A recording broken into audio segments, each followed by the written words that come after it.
আজকে বাঙ্গু প্রগতিশীলদের চেতনার দিকে একটা মহা অস্ত্র নিক্ষেপ করবো। এর ফলে বাঙ্গু প্রগতিশীলের মুখোশ চূড়ান্ত ভাবে খসে পড়বে আর তাদের পুচ্ছে আগুন জ্বলা যাবে। তাদের প্রগতিশীল প্রতারণা আর ভণ্ডামি ভরা বয়ানের চেতনা এই বিল্ডিং এর মতো ধইসা পড়বে। আগের 2 এপিসোডে আমরা 71 সাল নিয়ে আওয়ামী বাম বয়ানকে জয় বাংলা কইরা দিছি। প্রথম এপিসোডে আওয়ামী বাম বয়ানে পাকিস্তানে ভুয়া অর্থনৈতিক শোষণের ন্যারেটিভে জয় বাংলা করেছি। দ্বিতীয় এপিসোডে 25শে মার্চ 70-এর নির্বাচন এবং তার আগের পরের ঘটনাকে জয় বাংলা করে দিছি। আজকে আমরা আলোচনা করব বাঙ্গু চেতনার মূল সূতিকাগার ভাষা আন্দোলন নিয়ে এবং এর পিছনের আসল বাস্তবতা কি ছিল। আপনারাও বুঝবেন 7 জন্মের জাউরা আওয়ামী লীগ এবং বামেরা বাংলাদেশিদেরকে কি রকম উজবুক বানাইছে এই 50-55 বছর। এই এপিসোডের শেষ পর্যন্ত দেখলে আপনারা নিজেরাই তাজ্জব হইয়া যাবেন। তাদের প্রতারণার ভণ্ডামি দেখা আজকে আমরা 52 চেতনার বয়ানকে পুরাপুরি ধূলিসাৎ কইরা জয় বাংলা কইরা দেব। এর সাথে ভারত, আওয়ামী লীগ এবং বাম বয়ান আর তার চেতনার একচ্ছত্র আধিপত্য চিরতরে এই দেশ থেকে লোপ পাবে। চলেন আল্লাহর নামে শুরু করা যাক। প্রথমেই দেখব কি আছে সেই আওয়ামী বাম বয়ান। 1947 সালে পাকিস্তান রাষ্ট্রের আবির্ভাব হয়। তাকে মানে আওয়ামী বাম বাঙ্গু বয়ানে কয় আর কি। পাকিস্তান গঠন হওয়ার পরে পশ্চিম পাকিস্তানের শাসক গোষ্ঠী বিশেষ করে পাঞ্জাবিরা পূর্ব পাকিস্তানের বাঙালিদের উপরে তাদের ভাষা উর্দু জোর কইরা চাপাইয়া দিতে চাইছিল। পাকিস্তান আন্দোলনের প্রধান নেতা পাকিস্তানের প্রথম গভর্নর জেনারেল কায়েদে আজম মোহাম্মদ আলী জিন্নাহ ঢাকা দেশে নাকি কইছিল Urdu and only Urdu shall be the state language of Pakistan. আর এটা শুনা নাকি সবাই না না করে চিক্কুর মাইরে উঠেছিল। আর তার মধ্যে ছিল নাকি সোহরাওয়ার্দীর বডিগার্ড। জিন্নাহ এই বক্তৃতা দেয় 2 জায়গায়। 21শে মার্চ রমনা রেস করছে বিশাল জনসভায় এবং সেই বক্তব্য কোনো প্রতিবাদ হয় নাই, বরং উচ্ছ্বসিত হয়েছিল জনগণ। উনি কইছিলেন ইংরেজিত কইছিলেন। কি কইছিলেন নিজেরাই শুনেন। Leave no doubt that the state language of Pakistan is going to be Urdu and no other language.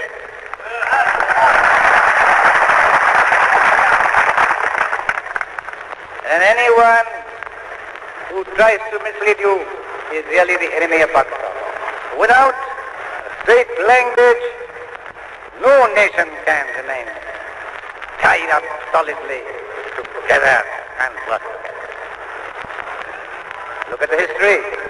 Every government has got to have some state language. Therefore, so far as the state language is concerned, Pakistan's state language shall be Urdu. ইংরেজিত কইছিলেন, এটা ঠিকই কইছিলেন বলে বাঙ্গু প্রগতিশীলদের ধরে নেওয়া উচিত ছিল, তাই না? বাংলা এটা ছিল এরকম। এই কথা আপনাদের খুব স্পষ্ট করে বলতে চাই, পাকিস্তানের রাষ্ট্রভাষা হবে উর্দু এবং অন্য কোনো ভাষা না। যে আপনাদের ভুল পথে চালানোর চেষ্টা করবে সে পাকিস্তানের শত্রু। কিন্তু আপনি এটা কোথাও দেখবেন না। 24শে মার্চ কার্জন হলে তিনি একই রকম কথা বলছিলেন। শোনা যায় এইখানে বাঙ্গু প্রগতিশীলরা না না কইরা উঠেছিল। এটা একটা সিনেমাটিক প্রচার আছে, কিন্তু কোনো অরিজিনাল ফুটেজ এখনো পর্যন্ত কেউ দেখে নাই।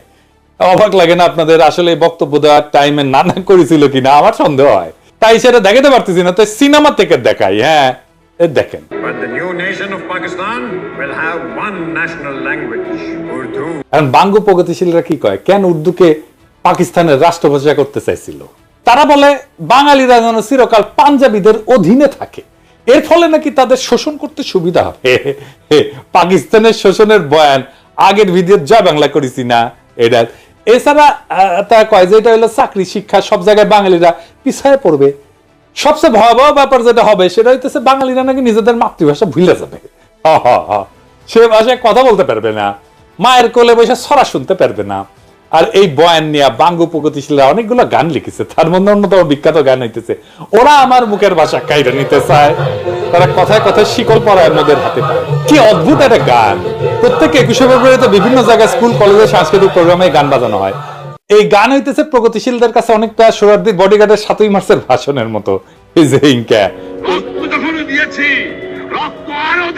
এই গান না বাজাইলে তাদের চেতনা পরিপূর্ণ হয় না। এবার আসেন এই গান আমরা বিশ্লেষণ করি, একে একে চোখে আঙুল দিয়ে দেখাই দিই। পুরা বাঙ্গু বয়ানকে জয় বাংলা করবো আজকে ইনশাল্লাহ। সবার প্রথমে যে কথা উঠে আসে সেটা হইলো ওরা আমার মুখের ভাষা কাইরা নিতে চায়। এটা তো সম্পূর্ণ মিথ্যা বানাওয়াটমূলক একটা অপপ্রচার। এখানে ওরা বলতে পশ্চিমা শাসক গোষ্ঠী অথবা পাঞ্জাবিদেরকে বোঝানো হয়েছে, তাই না? প্রথম পয়েন্ট হইতেছে কায়েদ আজম জিন্নাহ যে ঘোষণা দিছিলেন সেটা হইতেছে পাকিস্তানের সংবিধানে অফিসিয়াল ভাষা বা স্টেট ল্যাঙ্গুয়েজ কি হবে, রাষ্ট্রভাষা কি হবে, রাষ্ট্রভাষা কি হবে। কারো মাতৃভাষা নিয়ে সেই ভাষণে কোনো আলোচনা হয় নাই, তাই না? মাতৃভাষার অফিসিয়াল ল্যাঙ্গুয়েজ দুইটা ভিন্ন জিনিস।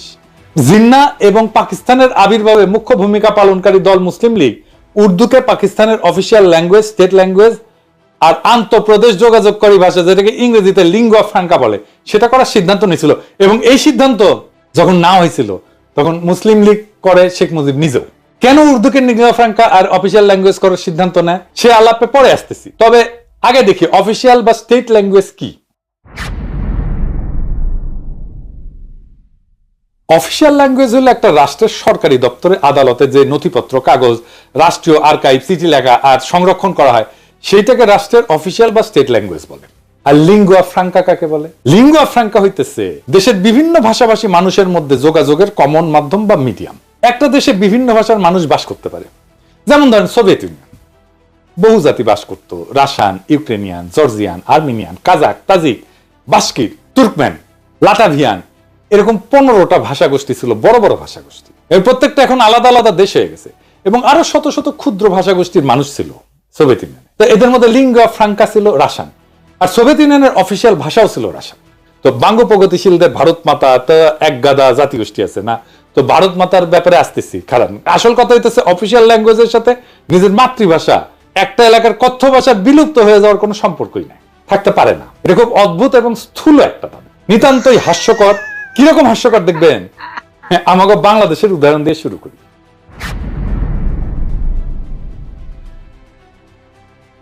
বাংলাদেশের অফিসিয়াল ভাষা হচ্ছে বাংলা, তাই না? আমরা তো সবাই জানি রাষ্ট্রভাষা বাংলা।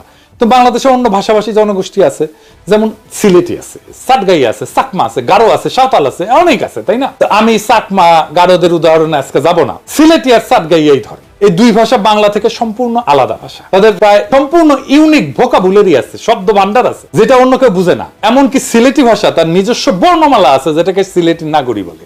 একজন সাধারণ বাংলাভাষী মানুষের পক্ষে সিলেটি বা তাটগাইয়া ভাষা বোঝা অসম্ভব, কারণ তাদের ভোকাবুলারি বা শব্দকোষ প্রায় সম্পূর্ণ ভিন্ন। কারণ ঠান্ডা মাথায় ভেবে দেখেন তো, বাংলাকে অফিসিয়াল ভাষা করার ফলে কি সিলেটি বা চিটাগাং এর মানুষ কি তাদের কথ্য ভাষা বা মাতৃভাষা ভুলে গেছে? না, যায় নাই। কেন যাবে? আশ্চর্য কথা। এটা তো কত উদ্ভট একটা দাবি, সেটা কল্পনা করলেও হাসি লাগে। বাঙ্গ প্রগতিশীলদের দাবি যে ওরা আমার মুখের ভাষা কাইরা নিতে চায়, এটা সম্পূর্ণ গাঁজাখুরি একটা দাবি।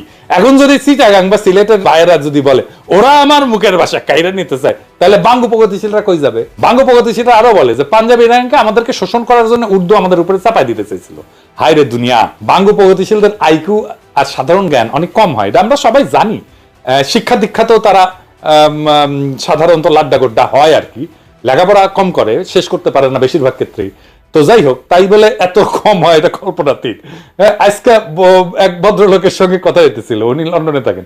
তো ওনারে কইলাম যে এই বাঙ্গ প্রগতিশীলদের এত আপনারা পাত্তা দেন, বলেন তো দুনিয়ার কোন দেশে, বড় শহরে, কোন শহরে একজন সো কল্ড বাঙ্গ প্রগতিশীল, একজন সাকসেসফুল প্রফেশনাল, ভালো চাকরি বাকরি করে, প্রফেশনালি এক্সট্রিমলি সাকসেসফুল, সমাজের মানুষ তাকে চেনে, নোটিস করে, মানে সমাজে তার প্রভাব আছে? নাই।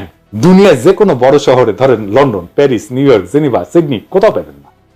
বাম সেকুলার আওয়ামী লীগ এগুলো কোথাও পাবেন না। আহম্মকের দল এটাই জানে না যে পাঞ্জাবিদের নিজেদের মাতৃভাষা বা কথ্য ভাষা উর্দু না, তাদের কথ্য ভাষা হচ্ছে পাঞ্জাবি। পাঞ্জাবি ভাষা হিন্দুস্তানি বা উর্দু থেকে সম্পূর্ণ আলাদা একটা ভাষা। শুনেন, ਚਾਨਣ ਘਟ ਰਿਹਾ ਸੀ, ਹਨੇਰੇ ਦੀ ਆਮਦ ਦੇ ਨਿਸ਼ਾਨ ਪ੍ਰਗਟ ਹੋ ਰਹੇ ਸੀ ਤੇ ਕਹਿੰਦੇ ਆ ਲੋਕਾਂ 'ਚ ਹਾਹਾਕਾਰ। এটা হইতেছে পাঞ্জাবি। কি বুঝতে পারলেন যে এটা যে উর্দু না, এটা যে হিন্দি না? শুধু তাই না, পাকিস্তানের সীমান্ত প্রদেশের পশতুনদের মাতৃভাষা হচ্ছে পশতু, সিন্ধুর ভাষা সিন্ধি, বেলুচিস্তানের ভাষা বালুচ। এই সমস্ত প্রত্যেকটা ভাষা আলাদা আলাদা। কেউ কি নিজেদের ভাষা ভুলে গেছে উর্দুকে অফিসিয়াল ল্যাঙ্গুয়েজ করার ফলে? কারো কি ভাষা কায়দা না হয়েছে? পুরো দাবিটা এত বোগাস, এটাকে যে লজিক দিয়া, যুক্তি দিয়া ভ্রান্ত প্রমাণ করা লাগতেছে সেটা ভাবতে অবাক লাগে। ধরে নিলাম পাঞ্জাবিরা আমাদের শোষণ করতে চায়, তাহলে তো তারা পাঞ্জাবিকে রাষ্ট্রভাষা করার ঘোষণা দিত, উর্দুকে না, তাই না? জিন্নার জন্ম সিন্ধুর করাচি শহরে। উনার দাদা গুজরাটের অধিবাসী, তাদের কথ্য ভাষা গুজরাটি ছিল। মোহাম্মদ আলী জিন্নাকে ছোটবেলাতে ইংল্যান্ডে চলে যাওয়ার ফলে ইংলিশে বেশি স্বাচ্ছন্দ্য বোধ করতেন উনি, সেই ভাষাতেই কথা বলতেন। ধরে নিলাম যে উনার নিজের ভাষা আমাদের উপরে চাপাই দিতে চাইতেছিলেন। তাই যদি হইতো তাহলে উনি গুজরাটিকে পাকিস্তানের একমাত্র রাষ্ট্রভাষা করার ঘোষণা করতেন, উর্দুকে না, তাই না? জেনারেল আইয়ুব খান উনি সীমান্ত প্রদেশের মানুষ ছিলেন, জন্ম সীমান্ত প্রদেশের হরিপুর জেলা রেহানা নামের একটা গ্রামে। তো আপনার রেহানা নাম শোনেন না, এটা কিন্তু ওই গ্রাম থেকে আসছে। ওনাদের মাতৃভাষা অন্য পাঠানদের পশতুদের চেয়ে আলাদা ছিল। ওনার মাতৃভাষা ছিল হিন্দকো। ইয়াহিয়া খান ছিলেন কিজিলবাস, এর মাতৃভাষা ছিল ফার্সি বা যেটা ইরানের ভাষা। পাকিস্তানে আইয়ুব খানের পর সেনাপ্রধান ছিলেন মুসা খান, উনি ছিলেন হাজারা সম্প্রদায়ের লোক, ওনার ভাষা ছিল হাজারা। মোহাম্মদ আলী জিন্নাহ, আইয়ুব খান, মুসা খান, ইয়াহিয়া খান এরা সবাই মাইনরিটি জাতির সদস্য ছিল, মানে মুসলমান পাকিস্তানেরও মাইনরিটি জাতির সদস্য। জুলফিকার আলী ভুট্টো ছিলেন সিন্ধু প্রদেশের লারকানার মানুষ, আর মাতৃভাষা ছিল সিন্ধি। কেউই বাঙ্গুদের কল্পিত পাঞ্জাবি শোষক ছিলেন না। আমি একটা জিনিস বুঝি না, বাঙ্গুরা সব জায়গায় তো পাঞ্জাবি শোষক কই থেকে পায়? আরে সামারগিরি করে ভুয়া বয়ান বানাবু জাইনা শুনে গোজা মিল দিয়া বানা, এর গোজা দেয় কিন্তু মিলে না। এরপর আবার বালসুনের মতো লেজে গোবরে একখান বয়ান বানায়, জাতিকে সেটা গিলায় আজীবন তাদের অন্ধ করে রাখার স্বপ্ন দেখি। 47 থেকে 71 পর্যন্ত পাকিস্তানে যতগুলা প্রধান বিচারপতি ছিল, একজনের মাতৃভাষা উর্দু ছিল না। সব 5 জন ছিল মোট, এর মধ্যে 2 জন ছিল বাঙালি। তাদের নাম বলি, ধরেন মিয়া আব্দুল রশিদ পাঞ্জাবি ছিল, মোহাম্মদ মুনির পাঠান ছিল, এআর কর্নেলিয়াস উনি অ্যাংলো ইন্ডিয়ান ছিলেন, ফজল আকবর বাঙালি ছিলেন, হামুদুর রহমান বাঙালি ছিলেন। বিভিন্ন গুরুত্বপূর্ণ ব্যক্তিদের মধ্যে কালে ভদ্রে 2-1টা পাঞ্জাবি নাম পাওয়া যায়, কিন্তু সবাই বিভিন্ন জাতের মানুষ, অনেকেই মাইনরিটি জাতের মানুষ। এদের কারো তো কোনো সমস্যা হইলো না উর্দুকে অফিসিয়াল ল্যাঙ্গুয়েজ করার ফলে, কেউ তো বোঝার দাবি তুললো না, ওরা আমার মুখের ভাষা কাইরা নিতে চায়। এদের কারো তো চাকরি বাকরি পাইতে, শিক্ষিত হইতে, রাজনীতি করতে কোনো অসুবিধা হয় নাই। যত অসুবিধা বাঙ্গু প্রগতিশীলদের। বাঙ্গু প্রগতিশীলরা যে কত বড় সামারের সামার, বাটপারের বাটপার, সেটা দেখতে পারবেন। আসেন এবার গানের আর বাঙ্গু বয়ানের আর একটা দাবি নিয়ে। উর্দুকে রাষ্ট্রভাষা করা হলে নাকি বাংলাদেশি বয়াতিদের নাইসা নাইসা গান গাওয়া বন্ধ হয়ে যাবে।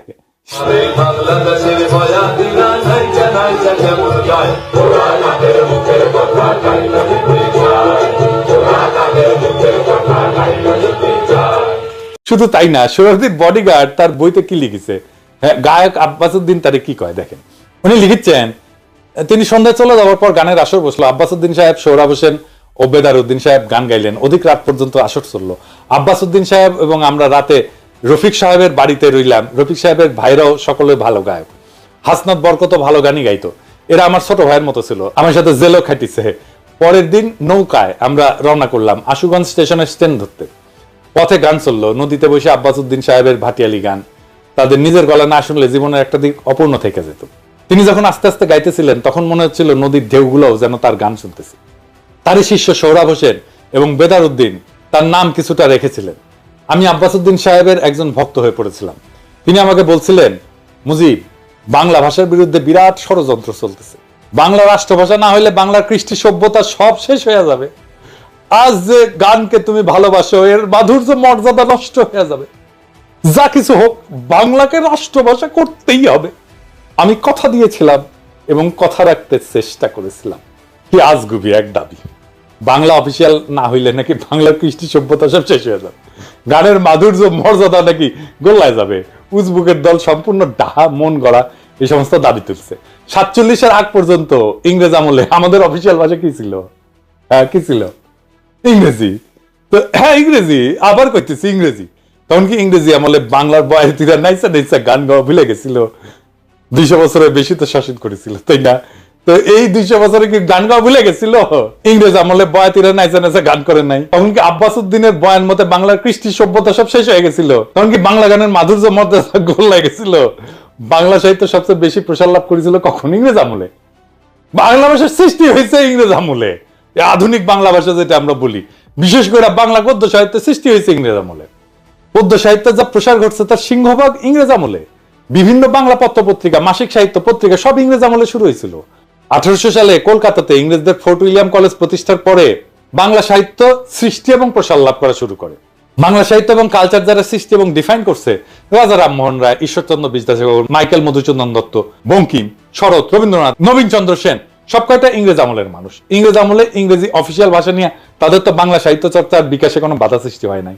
আর 47 সালে পাকিস্তান তৈরির পর আব্বাসউদ্দিন, আব্দুল লতিফ এগো চেতনার চোদন জায়গায় উঠলো। 47-এর আগে আব্বাসউদ্দিন লতিফেরা গান করে নাই, ওদের কাছে গানের মাধুর্য তখন গোল্লায় যায় নাই। পাকিস্তান উর্দুকে অফিসিয়াল ভাষা করতে গেল, চেতনা জায়গায় উঠলো। উর্দুর ইতিহাস নিয়ে একটু পরে আসতেছি। এদের দাবি যে কত শয়তানি আর ষড়যন্ত্র ভরা, সেটা আস্তে আস্তে টের পাবেন। মুঘল আমলে মুঘলদের রাজ দরবার এবং সুবা এবং প্রদেশগুলোতে অফিসিয়াল ভাষা ছিল ফার্সি। মুঘলদের যাবতীয় ডকুমেন্ট, পরোয়ানা, ইতিহাস সবকিছুই ফার্সিতে রচিত হইত। সিরাজউদ্দৌলা, আলীবর্দী, মুর্শিদ কুলি খান, এদের আমলে যাবতীয় হুকুম, পরোয়ানা ফার্সি শিকাস্তা স্টাইলে লেখা হইতো। এই যে দেখেন, এটা শিকাস্তা ক্যালিগ্রাফি স্ক্রিপ্টের একটা উদাহরণ। পলাশী যুদ্ধের পর ইংরেজরা প্রথম 80 বছর, মানে 1757 থেকে শুরু করে 1837 সাল পর্যন্ত মুঘলদের ফার্সিকে অফিসিয়াল ভাষা হিসেবে বহাল রাখে। সেই সময় তাদের যাবতীয় অফিসিয়াল ডকুমেন্ট, খাজনার হিসাব ইত্যাদি ফার্সিতেই লেখা হইতো। ইংরেজ সাহেবদের বিভিন্ন চিঠি, আদেশ, পরোয়ানা ইত্যাদি তাদের দেশীয় সেক্রেটারিরা ফার্সিতে লিখে কম্পোজ করে দিত। এই সেক্রেটারিদেরকে বলা হইতো মুন্সি। মুন্সি, হ্যাঁ, প্রচুর হিন্দু ইংরেজি এবং ফার্সি ভাষা শিখে এই মুন্সির কাজ করত। তাদের টাইটেল ছিল মুন্সি। আমাদের গৌতম দাস দাদা আছেন না, আপনারা পছন্দ করেন খুব, আসল নাম হইতেছে গৌতম দাস মুন্সি। উনার ছোট ভাই বিশ্বজিৎ দাস মুন্সি, উনি লেখেন মুন্সি বিশ্বজিৎ। এবার বুঝেছেন তো? 1837 সালে লর্ড অকল্যান্ড ব্রিটিশ ইন্ডিয়ার অফিসিয়াল ল্যাঙ্গুয়েজ ফার্সি থেকে ইংরেজি আর উর্দুতে বদল করে। জিয়া, দুইটা অফিসিয়াল ল্যাঙ্গুয়েজ ছিল, ইংরেজি আর উর্দু। ইংরেজ আমলে 1837 সাল থেকে ব্রিটিশ ভারতে ইংরেজির পাশাপাশি উর্দু ছিল অফিসিয়াল ভাষা। 47 সাল পর্যন্ত এই সিস্টেম বহাল থাকে। ইংরেজ অফিসাররা ব্রিটিশ ইন্ডিয়ান আর্মিতে তাদের নেটিভ সোলজারদের সাথে কি ভাষায় কথা বলতো শুনবেন? উর্দুতে। মহারানী ভিক্টোরিয়া তার হিন্দুস্তানি ব্যক্তিগত খাদেম মুন্সি আব্দুল করিমের কাছ থেকে উর্দু ভাষা শিখছিলেন। শুধু তাই না, মহারানী ভিক্টোরিয়া তার নিজের ডায়েরি ইংরেজির পাশাপাশি উর্দুতেও লিখতেন। ওনার ডায়েরির 13 ভলিউম উনি উর্দুতে লিখছেন নিজের হাতে। এটা নিয়ে একটা সিনেমা হয়েছে হলিউডে, মহারানী ভিক্টোরিয়া তার হিন্দুস্তানি খাদেম মুন্সি আব্দুল করিমকে নিয়ে। সিনেমার নাম হইতেছে ভিক্টোরিয়া অ্যান্ড আব্দুল। 2017 সালে এটা মুক্তি পেয়েছে। তো মহারানী ভিক্টোরিয়ার চরিত্রে অভিনয় করছেন জুডি ভেন্স, আর আলী ফজল অভিনয় করছে আব্দুল করিম চরিত্রে। কাজেই ইংরেজ আমলে 47 পর্যন্ত রবীন্দ্রনাথ, শরৎ, বঙ্কিম, ঈশ্বরচন্দ্র এরা সাহিত্য চর্চা করতে পারবে, কাব্য রচনা করতে পারবে, মাসিক পত্রিকা ব্যয় করতে পারবে, বাংলাদেশের বয়াতিরা নাইচা নাইচা গান গাইতে পারবে, তাতে কোনো অসঙ্গতি নাই। কিন্তু 47 সালে পাকিস্তান হওয়ার পর পাকিস্তানের অফিসিয়াল ভাষা উর্দু করতে গেলে বাঙ্গ প্রগতিশীলদের পাছায় আগুন ধরে গেল। এবার গানের অন্য অংশে আসি।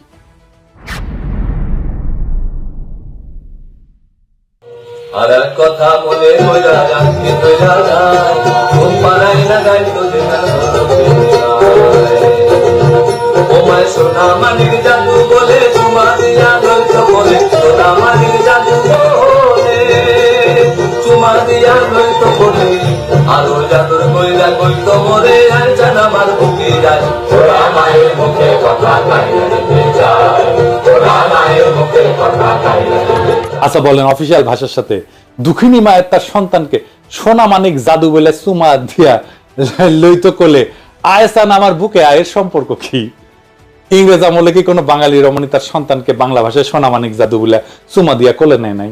কি আশ্চর্য একটা দাবি। বাঙ্গ প্রগতিশীলরা আবার এর মধ্যে দুঃখিনী মায়ের ঢুকেছে। কত বড় বাটপারেরা।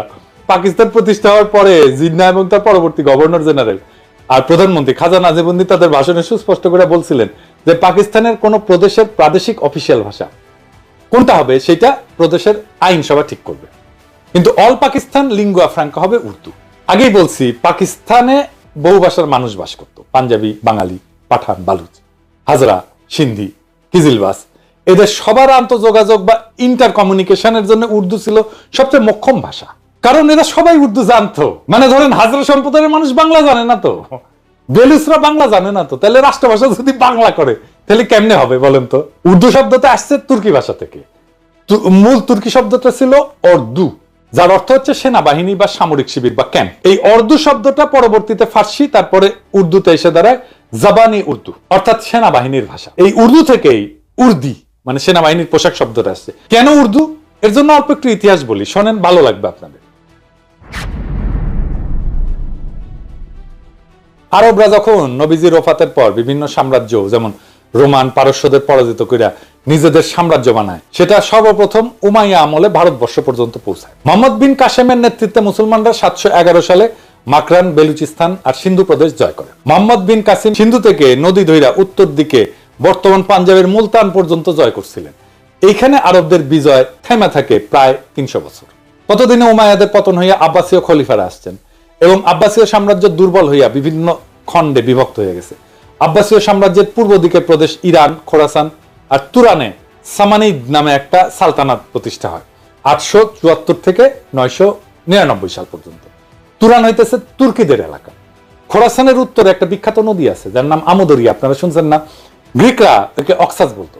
আলেকজান্ডার দ্য গ্রেট এই নদী ক্রস করছিলেন তার যুদ্ধযাত্রায়। সেই নদী হইতেছে ইরান আর তুরানের সীমানা। সেই নদীর উত্তরে তুরানি বা তুর্কিরা থাকতো। তুরানি তুর্কি ট্রাইব গুলা অশ্বারোহী বা নমাডিক ছিল। সামানিদ সুলতানেরা ইরানি ছিল এবং তারা ফার্সি ভাষায় ব্যাপক পৃষ্ঠপোষকতা করত। আধুনিক ফার্সি সাহিত্য সামানিদ আমল থেকে শুরু হয়েছে। ফার্সি লেখা হয় আরবি হরফে। ইরানের মহাকবি ফেরদৌসি এই সময়ের মানুষ। সামানিদ সুলতানেরা তাদের রাজসভা এবং সামরিক বাহিনীতে তুরানি অশ্বারোহীদের ব্যাপকভাবে রিক্রুট করছিল। এদের মধ্যে একজন তুর্কি সেনাপতি আলেপ্তেগিন 962 সাল বর্তমান আফগানিস্তানের গজনি শহর জয় করে এনে নিজের একটা সাম্রাজ্যের গোড়াপত্তন করে।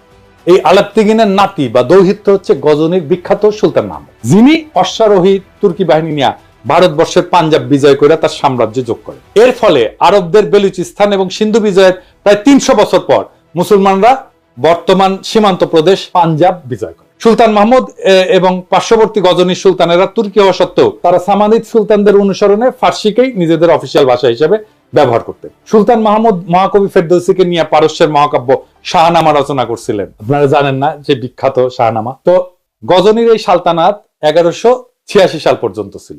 1186 সাল পর্যন্ত আফগানিস্তানের ঘুর শহরের তুর্কিক সেনাপতি মুইজুদ্দিন মোহাম্মদ ঘুরি গজনির সালতানাতকে বিজয় করে যোগ করেন নিজের সাম্রাজ্যে। এরপর উনি 1192 সালে দিল্লির কাছে নিজের বর্ম আচ্ছাদিত ঘোড়সওয়ার হেভি ক্যাভারলি এই তুর্কি বাহিনী নিয়ে তরাইনের যুদ্ধে রাজপুত রাজা পৃথ্বীরাজ চৌহানকে পরাজিত করে ভারতবর্ষের মুসলমানদের প্রথম কেন্দ্র দিল্লি সালতানাত প্রতিষ্ঠা করেন।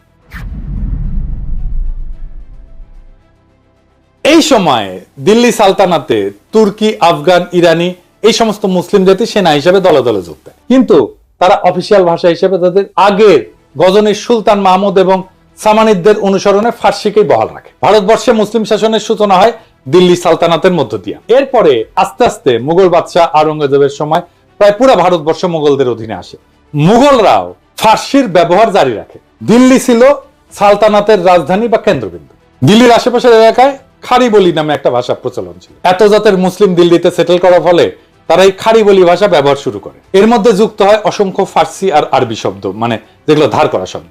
আমাদের বাংলাতেও অসংখ্য ধার করা শব্দ আছে। খারবলি আর ফার্সি এই দুইটা মিলে তৈরি হয় উর্দু ভাষা। একে হিন্দুস্তানি ভাষাও বলা হয়, কারণ এটার উৎপত্তি হিন্দুস্তানে দিল্লি সালতানাতের সময়। দিল্লি সালতানাতের আমলে 1300 শতকে বিখ্যাত কবি আমির খসরু, যাকে ভারতের তোতাপাখি বলা হয়, উনি এই উর্দু ভাষায় সাহিত্য রচনা করেন এবং তাকে উর্দু সাহিত্যের জনক বলা হয়। এই উর্দু ভাষাকে ফার্সি আরবি হরফেই লেখা হইতো স্বাভাবিকভাবেই, কারণ যারা শিক্ষিত, যারা এই সাহিত্য রচনা করতেন, তারা অলরেডি সেই হরফের রাষ্ট্রীয় কাজে ফার্সিতে ব্যবহার করতেন। এখন হিন্দুস্তানে বিভিন্ন জাতের মুসলমানদের সমাগম ঘটে। ইরানি, তুরানি, আফগান, পাঠান, তাজিক, উজবেক, হাজরা ইত্যাদি। ভারতবর্ষের মুসলমানদের সেনা সামরিতে এরকম অনেক জাতের ঘোড়সওয়ার সৈন্য সেনাপতির সমাগম হইতো। তারা এই হিন্দুস্তানি ভাষায় নিজেদের মধ্যে কমিউনিকেশন করতেন। এই জন্য এই ভাষার নাম হয়েছে উর্দু বা ক্যাম্প। বোঝা গেছে?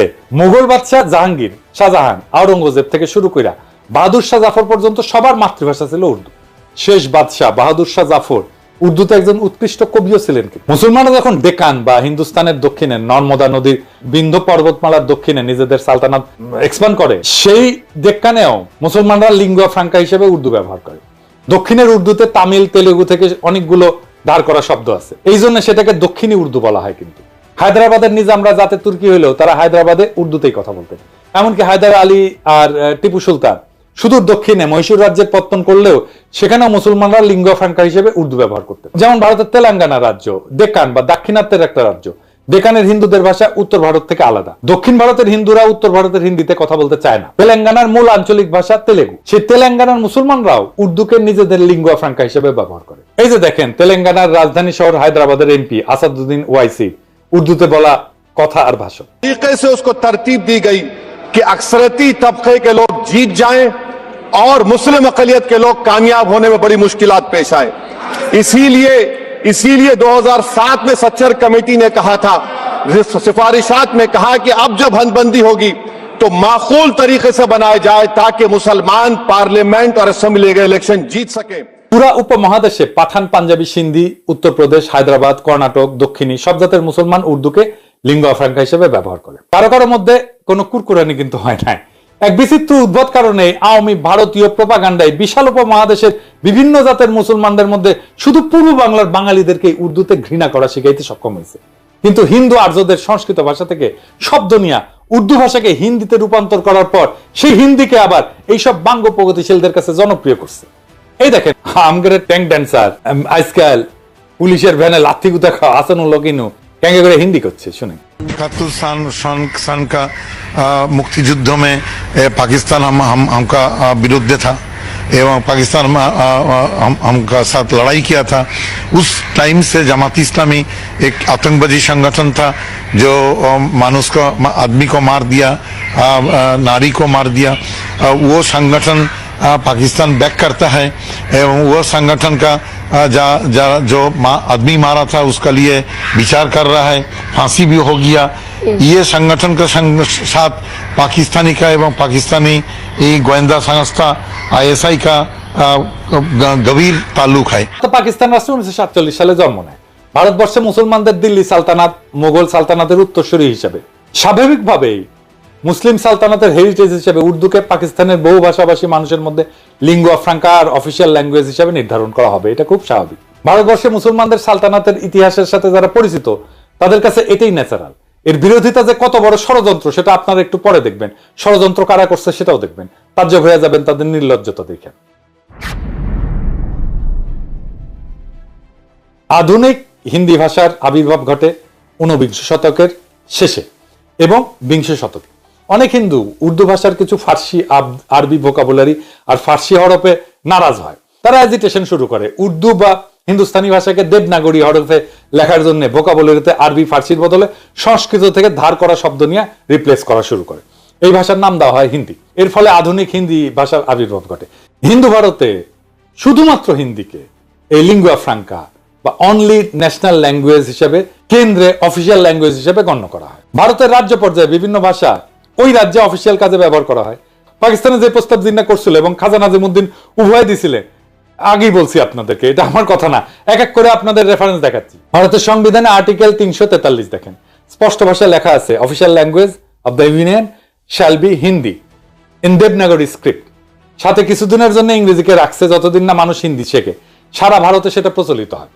এরপর ভারতের সুপ্রিম কোর্টের এই রায় দেখেন, ভারতের সুপ্রিম কোর্ট হিন্দিকে ন্যাশনাল ল্যাঙ্গুয়েজ হিসেবে রায় দিছে। রায় বলা আছে এইটা ইংরেজি যেহেতু কইছে ঠিকই কইছে, এটা বাংলায় করলে হয়। ভারত অনেক রকম মানুষের দেশ, এখানে হিন্দি জাতীয় ভাষা। তাই আশা করা হয় যে যেসব সাক্ষীকে আবেদনকারী মানে উত্তরপ্রদেশের ট্রাইব্যুনালে নিয়ে আসবেন তারা হিন্দিতে কথা বলতে পারবেন এবং নিজেদের কথা বুঝিয়ে বলতে পারবেন। এরপর সংবিধানের 351 আর্টিকেল দেখেন, স্পষ্টভাবে লেখা আছে, ভারতের কেন্দ্রের দায়িত্ব হচ্ছে হিন্দি ভাষার প্রসার ঘটানো, সাথে হিন্দি ভোকাবুলারি ক্রমান্বয়ে সংস্কৃত থেকে ধার করা শব্দ দিয়ে প্রতিস্থাপন করা। কই, ভারতের পশ্চিমবঙ্গে তো বাঙালি বাস করে। বাংলা সাহিত্য, কালচার, সংস্কৃতি বলতে যা বুঝি সেটার গোড়াপত্তন তো ঘটে পশ্চিমবঙ্গের হিন্দু ভদ্রলোক, ব্রাহ্মণ, কায়স্থ, বৈদ্য এদের হাতে। তাও তো একটা টু শব্দ পর্যন্ত করলো না যে ভারতে তাদের মুখের ভাষা কাইরা নিতে হইতেছে। তাদের দুঃখিনী মায়ের কি হবে, সোনা মানিক বলে আর বুকে টাইনা নিতে পারবে না। হিন্দিকে ভারতের কেন্দ্রে অফিসিয়াল ল্যাঙ্গুয়েজ করার ফলে কি তারা বাংলা ভুলে গেছে? এখনই কি আপনারা বুঝতেছেন না পূর্ব বাংলার কৃষিজীবী মুসলমানদের বলদ আর উজবুক পায়া কত বড় খেলা খেলছে ভারতীয় চর আর তাদের দোসরেরা? এবার দেখেন আরো খেলা আপনাদের কিভাবে বলদা পায়া খেলছে, একটু দেখায়। বাঙ্গু প্রগতিশীলরা রবীন্দ্রনাথ কইতে কইতে অজ্ঞান হয়ে ক্যাট হয়ে পড়ে যায়। এই যে কয়েকদিন আগে সঞ্জিতা খাতুন মারা গেল, তার লাশের পাশে রবীন্দ্রসঙ্গীত গাইলো, ভিডিও দেখেন।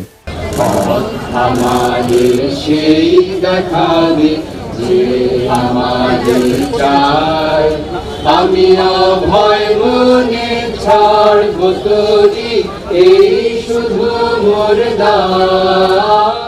এখন আপনাকে আমি এই রবীন্দ্রনাথের একটা চিঠি পড়ে শোনাইতেছি, তাহলে বুঝবেন এই বাঙ্গু প্রগতিশীলদের ভারত মাতা, আওয়ামী লীগ আর বামেলামিরা কিরকম বলদ বানাইছে। The Mahatma and the poet এই নামে একটা বই আছে, যেখানে রবীন্দ্রনাথ এবং গান্ধীর মধ্যে লেখা চিঠিপত্র সংকলন করা হয়েছে। এটা সংকলক সব্যসাচী ভট্টাচার্য আর এক ভট্টাচার্য।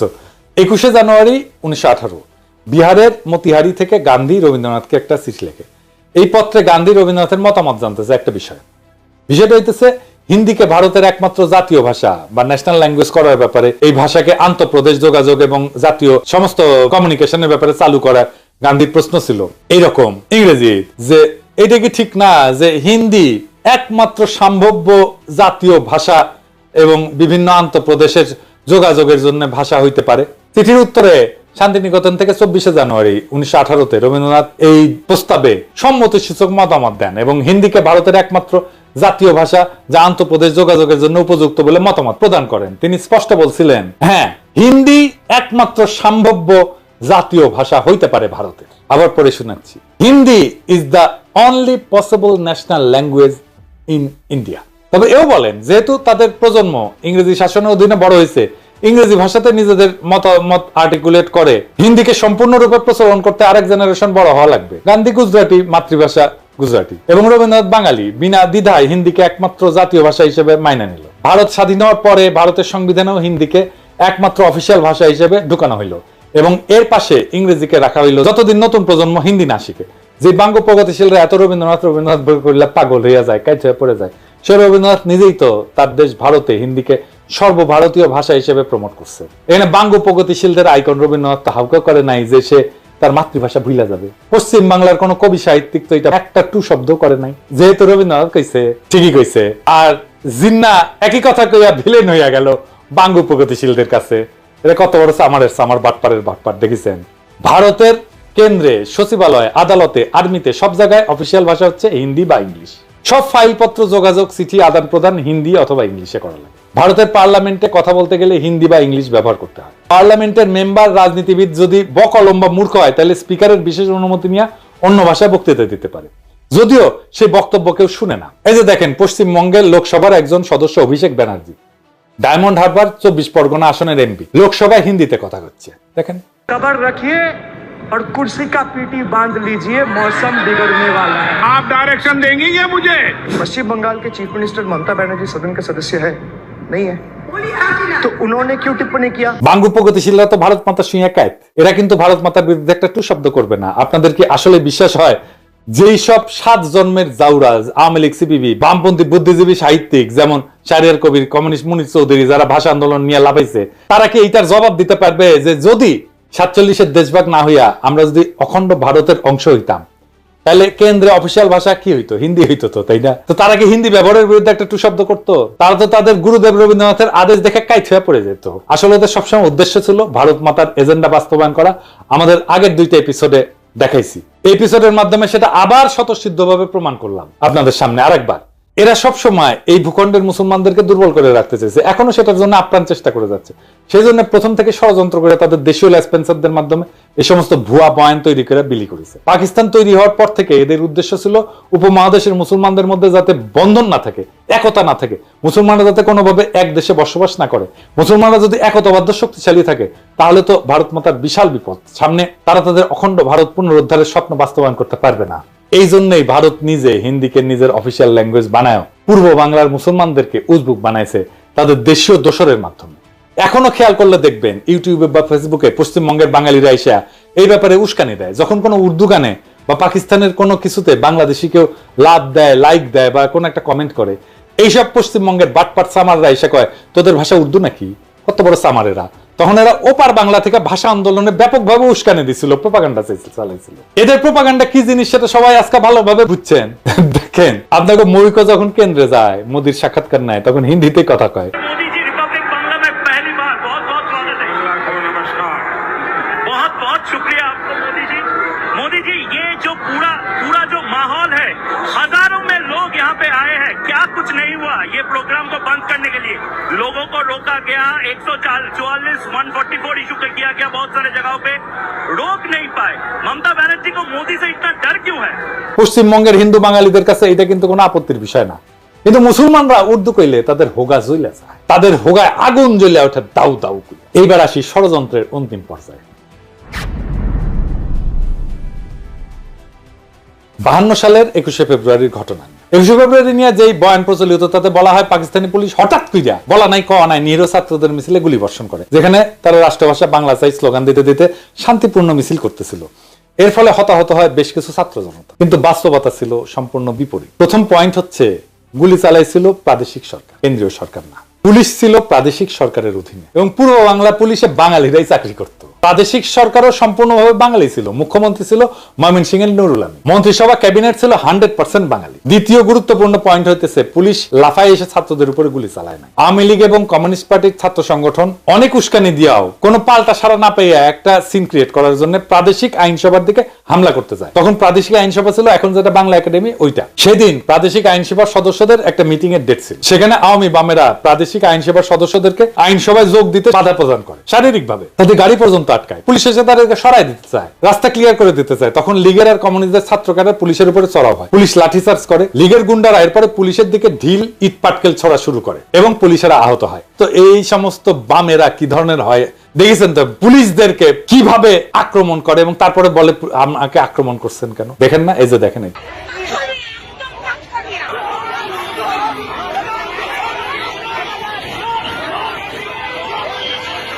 তখনকার পুলিশ তো আজকালকার মতো বডি আর্মার হেলমেট টেলমেট এগুলো ছিল না। পুলিশ খালি হাফ প্যান্ট পরতো, শার্ট আর একটা ক্যাপ পরে থাকে। এই অবস্থায় যদি ইট পুলিশের কপালে লাগে তাই তো মারাত্মক ব্যাপার। এই অবস্থায় পুলিশ পরিস্থিতি নিয়ন্ত্রণে প্রথমে টিয়ার গ্যাস ছোড়ে, এরপর পরিস্থিতি আরো অবনতি ঘটে, লীগ আর বামেরা আরো চড়াও হয়। এইভাবে পরিস্থিতি অবনতি ঘটতে থাকলে পুলিশ সর্বশেষে গুলি চালায়। এই গোলাগুলিতে 4 থেকে 5 জনের মতো নিহত হয়। এই ঘটনার আসল বিবরণ প্রখ্যাত সাহিত্যিক, সাংবাদিক, সেই সময়ে সবচেয়ে বড় পত্রিকা দৈনিক আজাদের সম্পাদক আবুল কালাম শামসুদ্দিনের আত্মজীবনী অতীত দিনের স্মৃতিতে আছে। এই ঘটনাকে বিকৃত করে লীগ আর বামেরা কি অপপ্রচার চালাইছে সেটা আপনারা এখন কল্পনা করেন। আমি আবুল কালাম শামসুদ্দিনের বই থেকে একটু পড়ে শুনি। অবস্থা চরমে উঠলো 1952 সালের 21 ফেব্রুয়ারি মোতাবেক 1357 সালের 8ই ফাল্গুন তারিখে। সেদিন ঢাকার স্কুল কলেজগুলিতে হরতাল ঘোষণা করা হয়েছিল এবং এক বিরাট ছাত্র মিছিল আইন পরিষদ ভবনের সম্মুখে যাওয়ার চেষ্টা করেছিল 144 ধারার নিষেধাজ্ঞা অমান্য করে। শোনা যায় পরিষদের অধিবেশনে যোগদানের উদ্দেশ্যে গমনকারী কয়েকজন মোটরাহি পরিষদ সদস্যকে নাকি ছাত্র মিছিলের তরফ থেকে পথে আটকাবার চেষ্টা করা হয়েছিল। এতেই গোলমাল পেকে ওঠে। পুলিশ বাধা দিতে চেষ্টা করে,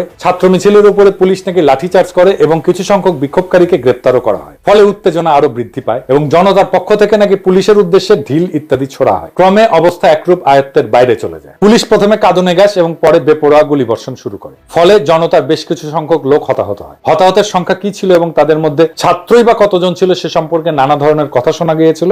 সঠিক হিসাব যে কারণেই হোক পাওয়া যায় নাই, পাওয়ার উপায় ছিল না। এই পুরো এপিসোড শোনার পরে এখন আপনারা ঠিক করেন, আপনারা কি ভারতীয় আধিপত্যবাদ নামের বৃক্ষের প্রথম শিকড় ছিল শহীদ মিনার, এটা বুঝতে পারছেন?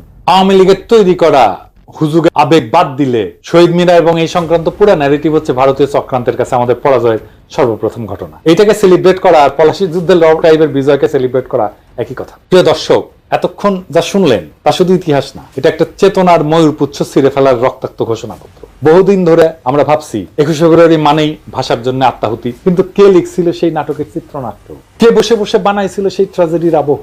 এটা কি মাতৃভাষার বিজয় ছিল না এটা ছিল একটা সুচারু প্রতারণা?